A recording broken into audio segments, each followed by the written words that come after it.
ያው ጀግናችንን ስለማናደንቅና ስለማናከብር ነው እንጂ ማስተር አዲስ በጣም ሊከበርና ሊደነቅ የሚገባ ትልቅ አሰልጣኝ ነው። ትልቅ ሰው ነው። እንግዲህ አስቡ፣ አየር ወለድ ነው፣ ቀይ መለዮ ለባሽ ነው፣ ቴኳንዶ አሰልጣኝ ነው፣ ክራፍ ማጋ ያሰለጥናል። እንደገና የአብይ ጋርድ ነበረና ይህ ሰው ብዙ ኤክስፒሪየንስ አለው። ይሄን ሰው አለመስማት ይከብዳል። ብንሰማው ይሻል ነበረ።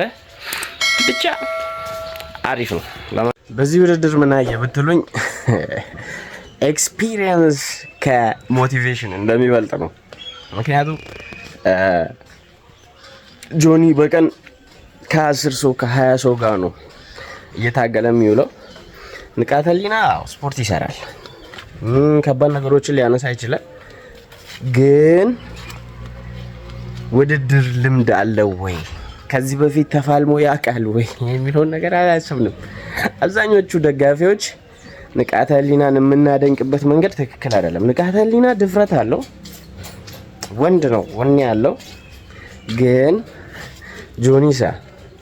ጆኒ ማለት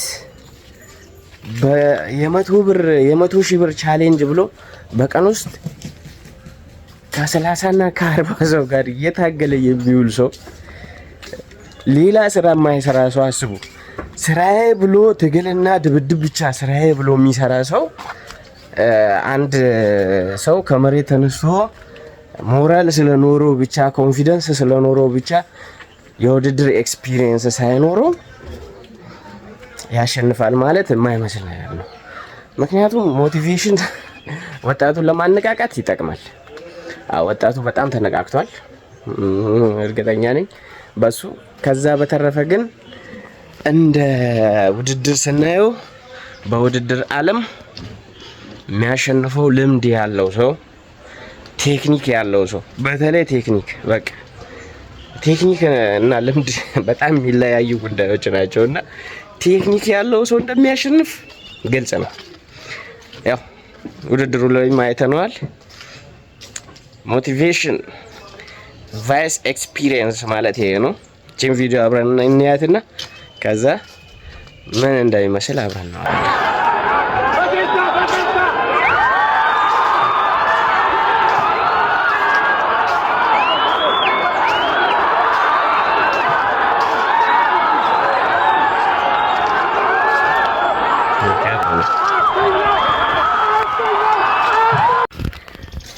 በጣም የጠበቅኩት ውድድር የረቢቅና የዱሬሳ ነው።